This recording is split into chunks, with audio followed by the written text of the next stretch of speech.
ನ್ಯಾಯ ದೇವತೆಗೆ ಅವಮಾನ, ವಕೀಲ ದಕ್ಷ ಬಸವರಾಜ್ ಅಸಭ್ಯ ವರ್ತನೆ ಪರಾಕಾಷ್ಠೆ.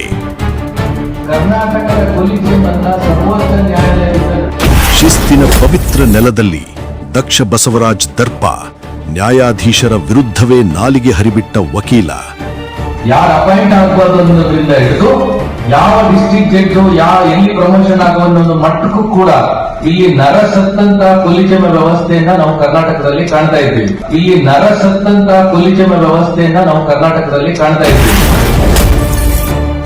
ಸಂವಿಧಾನಕ್ಕೆ ಅಪಚಾರ ಎಸಗಿದ್ರ ದಕ್ಷ ಬಸವರಾಜ್, ವಾಟ್ಸ್ಆಪ್ ಗ್ರೂಪ್ಗಳಲ್ಲಿ ವಿಡಿಯೋ ವೈರಲ್. ಕರ್ನಾಟಕದ ವ್ಯವಸ್ಥೆಯಲ್ಲಿ ಅತ್ಯಂತ ಪ್ರಾಮಾಣಿಕ ಬರ್ತಾರೆ ಬರುತ್ತಾರೆ. ನೆಕ್ಸ್ಟ್ ಅತ್ಯಂತ ಹೊಲಸು ಭ್ರಷ್ಟ ಕಾಮುಕ ಜಡ್ಜ್ಗಳು ಬರ್ತಾರೆ. ಈ ಹೊರಗಿಂದ ಬಂದಂತ ನ್ಯಾಯಾಧೀಶರು ಕರ್ನಾಟಕದ ವ್ಯವಸ್ಥೆಯನ್ನು ಹಾಳು ಮಾಡಿರೋದ್ರ ಬಗ್ಗೆ ಎರಡು ಮಾತಿಲ್ಲ. ಅವರ ಹೆಸರು ಹೇಳ್ತಕ್ಕಂಥ ಅವಶ್ಯಕತೆ ಇಲ್ಲ. ಇವಾಗ ಸರ್ವೋಚ್ಚ ನ್ಯಾಯಾಲಯ ಓಪನ್ ಆಗಿ ನಮಸ್ಕಾರ, ಇದು ಜನತಾ ತೀರ್ಪು. ನ್ಯಾಯದೇವತೆಯ ಪವಿತ್ರ ನೆಲದಲ್ಲಿ ಇಂದು ಅಹಂಕಾರದ ಅಟ್ಟಹಾಸ ನರ್ತಿಸುತ್ತಿದೆಯೇ? ನ್ಯಾಯವನ್ನು ಎತ್ತಿ ಹಿಡಿಯಬೇಕಾದ ಕೈಗಳೇ ಇಂದು ಸಂವಿಧಾನದ ಬುಡಕ್ಕೆ ಕೈ ಹಾಕಿವೆಯೇ?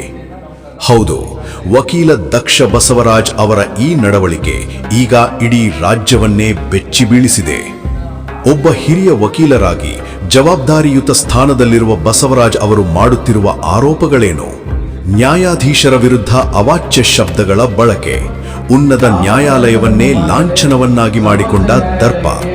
ಇಷ್ಟೆಲ್ಲ ಲೋಪಗಳಿದ್ದರೆ ಬಾರ್ ಕೌನ್ಸಿಲ್ಗೆ ದೂರು ನೀಡುವ ಬದಲು, ಚೀಫ್ ಜಸ್ಟಿಸ್ಗೆ ಪತ್ರ ಬರೆಯುವ ಬದಲು ಬೀದಿಯಲ್ಲಿ ನಿಂತು ರಂಪಾಟ ಮಾಡುತ್ತಿರುವುದೇಕೆ? ಇದು ನ್ಯಾಯದ ಪರವಾದ ಹೋರಾಟವೋ ಅಥವಾ ಕೇವಲ ಚುನಾವಣೆಯ ಗಿಮಿಕ್ ಮಾತ್ರವೋ?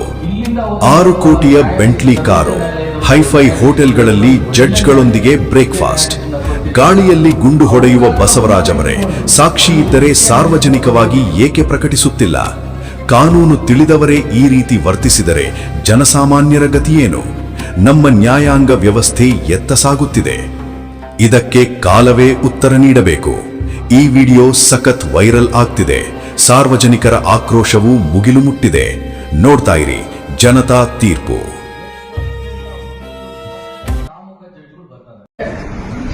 ಹನೀಫಾ ವಿಷಯಕ್ಕೆ ಬಂದಾಗ ಒಬ್ಬ ವ್ಯಕ್ತಿ ಕರ್ನಾಟಕದ ಉಚ್ಚ ನ್ಯಾಯಾಲಯದ ಹಲವಾರು ನ್ಯಾಯಾಧೀಶರನ್ನ ದುರುಪಯೋಗ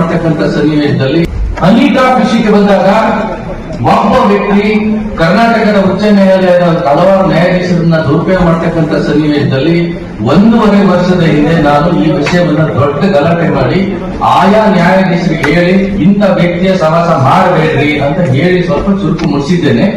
ಮೋಸ್ಟ್ಲಿ ಅಲ್ಲಿಂದನೇ ಆಗಿರ್ಬೋದು ಅಂತ ಬರ್ತದೆ.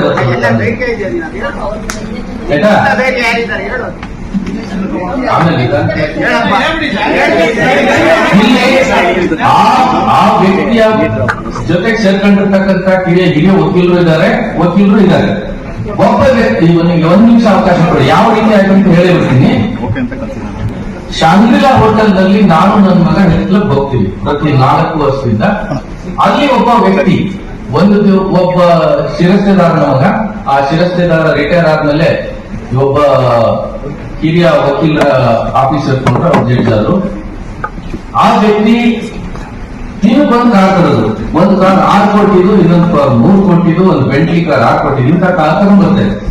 ನೀವು ಬಂದು ಕಾರ್ ತರೋದು, ಒಂದು ಕಾರ್ 6 ಕೋಟಿದು, ಇನ್ನೊಂದು ಕಾರ್ 3 ಕೋಟಿದು, ಒಂದು ಬೆಂಟ್ಲಿ ಕಾರ್ 6 ಕೋಟಿ, ಇಂಥ ಕಾರ್ ತಗೊಂಡ್ ಬರ್ತೇನೆ.